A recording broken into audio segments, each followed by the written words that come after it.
सभी को नमस्कार। आज का हमारा टॉपिक है हिंदी भाषा का उद्भव एवं विकास। हिंदी भाषा है उसका उद्भव किस तरह से हुआ और उसका विकास किस किस प्रकार से हुआ है, इसके बारे में पढ़ेंगे। देखिए, विश्व में कुल 13 प्रकार की भाषा परिवार है, यानी पूरे विश्व के अंदर 13 प्रकार के भाषा परिवार पाए जाते हैं। उसमें से भारत में 4 प्रकार के भाषा परिवार हैं। कौन कौन सी है देखिए। नंबर 1 भारोपीय परिवार, नंबर 2 द्रविड़ परिवार, नंबर 3 ऑस्ट्रिक परिवार और नंबर 4 चीनी तिब्बती परिवार। ये 4 जो है, इसमें सबसे ज़्यादा देखिए भारोपीय परिवार है, उसमें से 73% जो भाषा है वो इसी परिवार की है। उसके बाद द्रविड़ परिवार है, उससे 25% की भाषाएं, यानी 25% भाषाएं हैं वो द्रविड़ परिवार से विकसित हुई है। फिर ऑस्ट्रिक परिवार से 1.30% और चीनी तिब्बती से 0.70%। यानी जो मेन जो भारतीय भाषाएं हैं वो इन 2 भाषा परिवार से ली गई है, भारोपीय और द्रविड़ भाषा परिवार से। तो जो हमारी हिंदी है, हिंदी भाषा है, वो भारोपीय भाषा परिवार के भारतीय ईरानी शाखा के अंतर्गत भारतीय आर्य इंडो आर्यन उपशाखा से विकसित हुई है। तो देखिए, जो भारत में 4 प्रकार के भाषा परिवार है, उसमें भारोपीय जो भाषा परिवार है उसकी जो शाखा है, कौन सी, भारतीय ईरानी शाखा, इसके अंतर्गत इसकी उपशाखा है भारतीय आर्य इंडो शाखा, यानी इंडो आर्यन शाखा। उस शाखा से हमारी हिंदी है वो विकसित हुई है। वैसे ये भारतीय जो भारोपीय परिवार है, ये भारत में ही नहीं, भारोपीय परिवार से आश्रय जो प्राचीन भारत और यूरोपियन मूल भाषा, यानी भारत से लेकर यूरोप तक बोली जाती है। यानी हम ये नहीं कह सकते कि भारत के अलावा श्रीलंका, बांग्लादेश, पाकिस्तान, अफ़गानिस्तान, उसके बाद में फ्रांस, पुर्तगाल, स्पेन, अमेरिका, अफ्रीका, कनाडा के अनेक भागों में ये भाषा परिवार, भारोपीय परिवार की भाषा ही बोली जाती है। भारत में मुख्य रूप से 2 प्रकार के भाषा परिवार है, मुख्य रूप से। जैसे इसमें कहा कि ये जो पूरा भारत होता है, हमारा पूरा भारत, उसके जो हिस्से की बात करें तो इसके उत्तरी भारत की जो भाषा है वो आर्य परिवार की, यानी जो हमारा उत्तरी भारत है उसकी जो भाषाएं हैं वो आर्य परिवार की भाषा है। ये देखिए उसमें, उसके बाद दक्षिण भारत की जो भाषा है, ये हमारा दक्षिण भारत है, उसकी जो भाषा है, उसकी भाषाएं हैं वो द्रविड़ परिवार से। देखिए, ये जो उत्तरी भारत है उसमें 73% भाषाएं हैं, यानी आर्य परिवार जो है, आर्य परिवार की भाषाएं हैं, उससे ली गई हमारी भाषाएं हैं। उसके बाद में बात करें कि उत्तरी भारत की जो आर्य भाषाएं हैं, जैसे हमने बात की पूरे भारत के अंदर ऊपर वाला हिस्सा और नीचे वाला। ऊपर वाला जो हिस्सा है उत्तर में, वो तो है उत्तरी भारत का जो आर्य परिवार की भाषा है, और नीचे दक्षिण का है वो द्रविड़ परिवार की भाषा है। तो उत्तरी भारत की जो आर्य भाषाओं में सबसे प्राचीन भाषा है वो है संस्कृत, यानी जो हमारा भारत है उसका जो ऊपर वाला हिस्सा है उत्तरी, उसकी जो प्राचीन भाषा है वो है संस्कृत। जो संस्कृत है उसका उल्लेख सबसे पहले हमें ऋग्वेद में मिलता है। देखिए, उत्तरी भारत की आर्य भाषाओं में सबसे प्राचीन भाषा है संस्कृत, और संस्कृत जो भाषा है उसका प्राचीन रूप हमें ऋग्वेद में मिलता है। फिर बात करते हैं भारतीय आर्य भाषाओं के काल को। अब जो भारतीय आर्य भाषाएं हैं जो हमारी उत्तरी भारत की है, उसमें उसको 3 कालखंडों में विभक्त किया गया है, क्योंकि हमारी जो भाषाएं हैं वो इसी भाषा परिवार से विकसित हुई है, आर्य भाषा परिवार से, यानी भारोपीय परिवार से। यानी हम यूँ कहें कि विश्व में 13 प्रकार के भाषा परिवार, उसमें 4 प्रकार के भारत के अंदर है। भारत में भारोपीय परिवार है, भारोपीय से भारतीय ईरानी शाखा, ईरानी शाखा से भारतीय आर्य शाखा है, उससे हमारी जो भाषाएं हैं वो बनी है। अब देखिए, जो उत्तरी भारत है उसमें ये जो मेन भाषाएं चल रही है, उत्तरी भारत की भाषा है आर्य परिवार की। इसी की बात करते हैं। जो भारतीय आर्य भाषा है उसके काल को 3 कालखंडों में विभक्त किया गया है। इसमें है प्राचीन भारतीय आर्य भाषा परिवार, और मध्य भारतीय आर्य भाषा परिवार, और आधुनिक भारतीय आर्य भाषा परिवार, यानी प्राचीन, मध्य और आधुनिक। इस तरह के इन 3 कालखंडों में उत्तरी जो भारत की जो भाषाएं हैं उसको विभाजित किया गया है। अब देखिए, इसी में हम बात करते हैं जो प्राचीन भारतीय आर्य भाषा परिवार है उसकी हम बात कर रहे थे। ये इसका जो समय सीमा है वो 1500 ईस्वी पूर्व से लगा के 500 ईस्वी तक। देखिए 1500 ईसा पूर्व इधर पहले की बात कर रहे हैं हम। 1500 ईसा पूर्व से लगा के 500 ईस्वी पूर्व तक, यानी यहाँ तक, अभी तक ईसा से पहले की बात हो रही है। 500 ईस्वी तक जो भाषा है वो प्राचीन भारतीय आर्य भाषा है। अब प्राचीन आर्य भाषा, इसका कार्यकाल देखिए, जो समय सीमा है 1500 ईसा पूर्व से 500 ईस्वी तक। इसमें भी दो प्रकार की भाषाएं थी, एक तो है वैदिक संस्कृत, दूसरी है लौकिक संस्कृत। यानी वैदिक संस्कृत जो हमारे चारों वेद लिखे गए हैं, उसमें सबसे प्राचीन जो वेद है ऋग्वेद, उसमें संस्कृत भाषा जो वैदिक संस्कृत है उसका प्रयोग किया गया है। उसके बाद में जितने उपनिषद लिखे गए हैं और ब्राह्मण ग्रंथ लिखे गए हैं, ये सभी वैदिक संस्कृत में लिखे गए हैं, जो 1500 ईसा पूर्व के समय की बात है। विशेष है कि इस भाषा का एक रूप नहीं था, और इस काल की भाषा है वो योगात्मक थी। हमें ये याद रखना है कि किस काल की भाषा योगात्मक थी। तो वैदिक जो संस्कृत है उस काल की, या प्राचीन भारतीय आर्य भाषा काल की जो भाषाएं हैं वो योगात्मक भाषा थी। उसके बाद में है वैदिक संस्कृत के बाद है लौकिक संस्कृत। लौकिक संस्कृत जिसमें हमारे रामायण लिखी गई है, महाभारत लिखी गई है, ये लौकिक संस्कृत में। अब हम बात करने की भाषा है उसका विकास किस तरह से हुआ है। तो पहले है वैदिक संस्कृत, वैदिक संस्कृत से लौकिक संस्कृत। ये दोनों है वो प्राचीन भारतीय आर्य भाषा परिवार का ही हिस्सा है। उसके बाद में हम बात करते हैं मध्य भारतीय आर्य भाषा। जो मध्य भारतीय आर्य भाषा है उसकी समय सीमा है 500 ईसा पूर्व से 1000 ईस्वी तक। देखिए हमने विभाजित किया था ईसा पूर्व से, ईस्वी से। अब 1000 ईस्वी के आसपास हमारी हिंदी विकसित हुई है। इससे पहले की बात है 1500 ईसा पूर्व। 1500 ईसा पूर्व से लगा के 500 ईस्वी तक तो था जो प्राचीन भारतीय आर्य भाषा। उसके बाद में 500 ईसा पूर्व से लगा के 1000, यानी अब तक मतलब 1000 ईस्वी, जब से हिंदी का विकास माना जाता है तब तक जो भाषा है वो है मध्य भारतीय आर्य भाषा काल। मध्य भारतीय आर्य भाषा जो काल है वो 500 ईसा पूर्व से 1000 ईस्वी तक है। इसमें 3 प्रकार की भाषाएं थी। कौन कौन सी? पहले पाली भाषा, उसके बाद में प्राकृत भाषा, तीसरी भाषा अपभ्रंश। अपभ्रंश से हिंदी का विकास माना जाता है। आपको पता होगा, आपने प्रश्न भी पढ़ा होगा, अपभ्रंश से हिंदी का विकास माना जाता है। तो देखिए पाली है, पाली का विकास है 500 ईसा पूर्व से 1 ईस्वी तक, और पाली भाषा का अन्य नाम है मागधी भाषा। विशेषता क्या है? इस जो पाली भाषा है वो बौद्ध धर्म की भाषा थी। बौद्ध साहित्य पाली में लिखा गया, और पाली की जो पाली भाषा है उसके अंदर बौद्ध साहित्य जैसे त्रिपिटक है, सूत पिटक, विनय पिटक, अभिधम पिटक, ये जो साहित्य है बौद्ध धर्म का वो किस भाषा में लिखा गया? पाली भाषा में। इसकी समय सीमा देखिए 500 ईसा से 1 ईस्वी तक, फिर 1 ईस्वी से 500 ईस्वी तक, ये 500 ईस्वी सन में बांटा गया है। दूसरा है प्राकृत भाषा। प्राकृत पाली से क्या बनी? प्राकृत भाषा। वो 1 ईस्वी से 500 ईस्वी तक। इस प्राकृत भाषा की विशेषता है कि बोलचाल की भाषा थी, इसलिए पंडितों में ये भाषा प्रचलित नहीं थी। और ये जितना साहित्य, जैन साहित्य लिखा गया है, जैन साहित्य वो प्राकृत भाषा में लिखा गया है। और प्राकृत भाषा के भी 5 भेद हैं। कौन कौन से? शौरसेनी प्राकृत, पैशाची प्राकृत, महाराष्ट्री प्राकृत, मागधी प्राकृत और अर्धमागधी प्राकृत। अब इसमें ना आपको ज़्यादा याद नहीं करना। शौरसेनी है वो मथुरा और सूरसेन जनपद में है।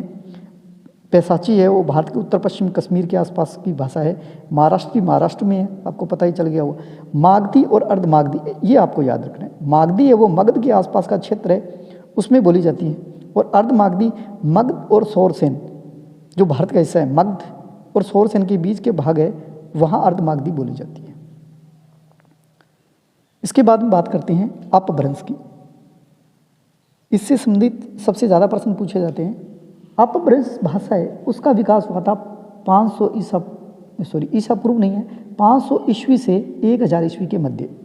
और अपभ्रंश का जो शब्द है उसका अर्थ होता है बिगड़ा हुआ रूप। अपभ्रंश का शाब्दिक अर्थ है बिगड़ा हुआ रूप। और अपभ्रंश का अन्य नाम भी है, जैसे इसको बोलते हैं अवहट भाषा, अवहत भाषा, आपने सुना होगा कि कीर्तिलता कीर्ति पताका जो विद्यापति की रचना है वो किस भाषा में लिखी गई है? अवहट भाषा में। इसका मतलब इस रचना या इस समय के काल में लिखी हुई होगी। देश भाषा, देसी भाषा, ये अन्य नाम है अपभ्रंश की। जब भाषा का रूप सुसंस्कृत न रहकर बोलचाल का सामान्य रूप ले हो जाता है तो पंडितों की दृष्टि से वह भाषा बिगड़ी हुई मानी जाती है। यानी पंडित लोग जो बोलचाल की भाषा होती है उसको स्वीकार नहीं करते। वो कहते हैं जब बोलचाल की भाषा बन जाती है तो वो उसका रूप सुसंस्कृत न रहकर बोलचाल का बन जाता है, इसलिए पंडितों की दृष्टि से वह भाषा बिगड़ी मानी जाती है। अपभ्रंश की भाषा के संबंध में कईयों के अलग अलग मत है। जैसे भोलानाथ तिवारी, डॉक्टर भोलानाथ तिवारी ने कहा है कि अपभ्रंश का जन्म 500 ईस्वी के आसपास हुआ, जो इसका समय सीमा मान ही गई हम। लेकिन डॉक्टर उदयनाथ तिवारी कहते हैं कि 700 ईस्वी इसका समय सीमा है, यानी 700 ईस्वी के आसपास अपभ्रंश का विकास हुआ, उदयनाथ तिवारी ने कहा है। और उनकी पुस्तक का नाम है हिंदी भाषा का उद्भव और विकास, उसमें ये बात लिखी हुई है। उसके बाद में डॉक्टर नामवर सिंह जी कहते हैं कि इसका विकास 700 ईस्वी के मध्य माना गया है। ये मानने वाले हैं डॉक्टर नामवर, और उन्होंने अपना ग्रंथ हिंदी के विकास में अपभ्रंश का योगदान में ऐसी बात कही है। यानी अपभ्रंश का विकास मानने वाले 3 विद्वान हैं। डॉक्टर भोलानाथ तिवारी वो मानते हैं 500 ईस्वी, उसके बाद में उदयनाथ तिवारी ये मानते हैं 700 ईस्वी, और डॉक्टर नामवर सिंह भी मानते हैं 700 ईस्वी के लगभग अपभ्रंश भाषा का विकास हुआ।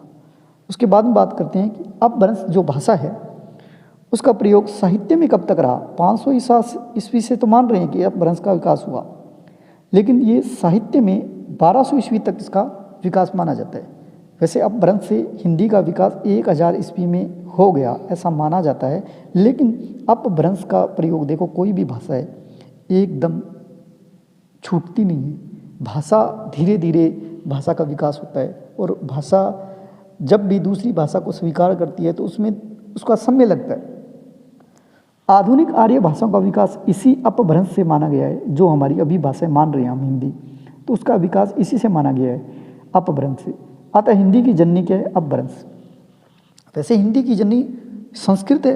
अब संस्कृत अभी हम बात करेंगे पहले कि किस तरह से विकास हुआ, सारी बात हो जाएगी। लेकिन देखिए अभी माने तो 1000 ईस्वी के लगभग हिंदी का विकास हुआ है, तो अपभ्रंश से हिंदी का विकास हुआ माना जाता है।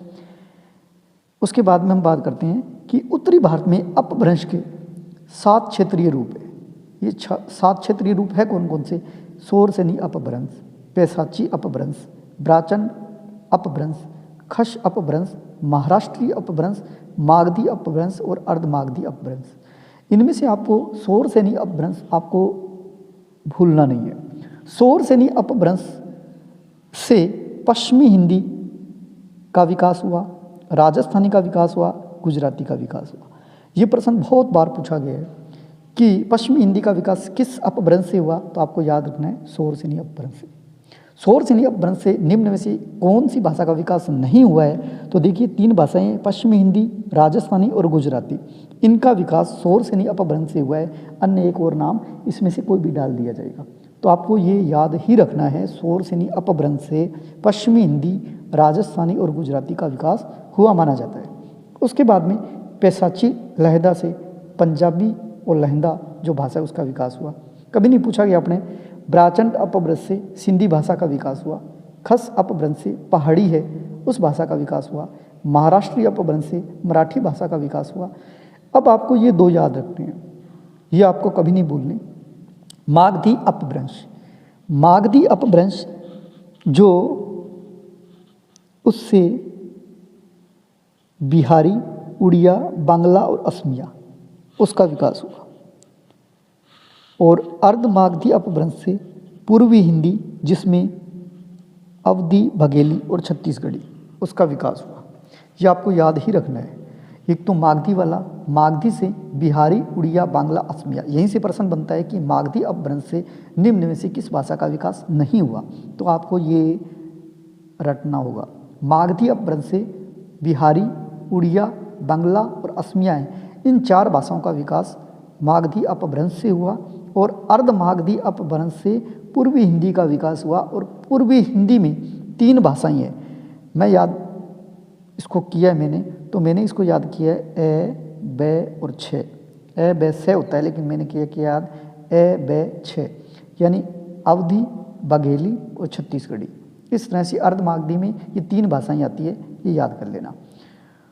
उसके बाद हिंदी का विकास, अभी तक जो हमने पढ़ी है हिंदी, अब हिंदी का विकास हुआ कैसे? देखिए, पहले वैदिक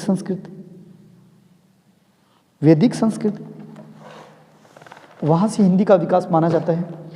उसके बाद में लौकिक संस्कृत, फिर उसके बाद में पाली, उसके बाद में प्राकृत, उसके बाद में अपभ्रंश, और अपभ्रंश से जो हमारी हिंदी है उसका विकास माना जाता है। ये लाइन तो आपको हर समय याद ही रहनी चाहिए। अगर हिंदी भाषा के बारे में हमें जानना है, उसका उद्भव किस तरह से हुआ और आज तक कैसे बनी, तो ये लाइन आपको कंठस्थ रखनी है। हिंदी भाषा है वो वैदिक संस्कृत, फिर उसके बाद लौकिक संस्कृत, लौकिक से पाली, पाली से प्राकृत, प्राकृत से अपभ्रंश से हिंदी का जो हमारी वर्तमान हिंदी है उसका विकास हुआ। और हिंदी भाषा की उत्पत्ति मूलतः शोर से नहीं अपभ्रंश से मानी जाती है। यहाँ अपभ्रंश है, अपभ्रंश के भी 7 हमने प्रकार पढ़े हैं, उसमें शोर से नहीं अपभ्रंश है, उससे हमारी हिंदी भाषा है उसका विकास माना जाता है। ये देखिए पश्चिमी हिंदी, इसमें भी कई भाषाएं आएंगी, राजस्थानी में कई भाषाएं आएंगी, गुजराती में कई भाषाएं हैं, वो आगे की बात हम पढ़ेंगे। लेकिन अभी तक जो हमने पढ़ा है, जो हमारी भाषा है, भाषा का विकास किस तरह से हुआ, हमारे पूरे विश्व में 13 प्रकार की भाषाएं, उसमें से 13 प्रकार की भाषाएं, उसमें से 4 प्रकार की भाषाएं हमारे भारत में बोली जाती है। 4 प्रकार में से एक प्रकार जो मोस्ट इम्पोर्टेंट है वह भारोपीय परिवार। भारोपीय परिवार की भाषा है हमारी हिंदी।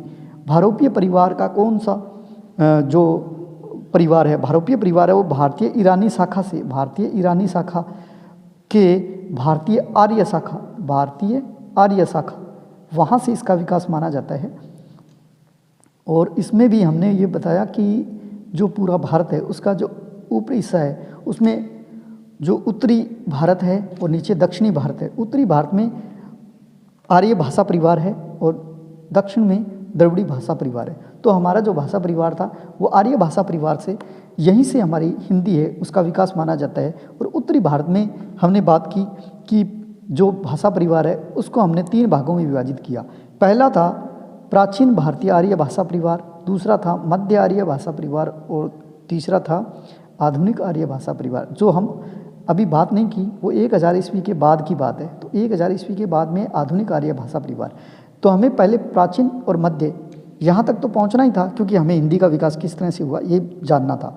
तो प्राचीन में हमने पढ़ा वैदिक संस्कृत और लौकिक संस्कृत, और मध्य में हमने पढ़ा एक तो पहला पाली, पाली से प्राकृत, प्राकृत से अपभ्रंश, अपभ्रंश से हिंदी का विकास, यहाँ तक हम पहुँच गए।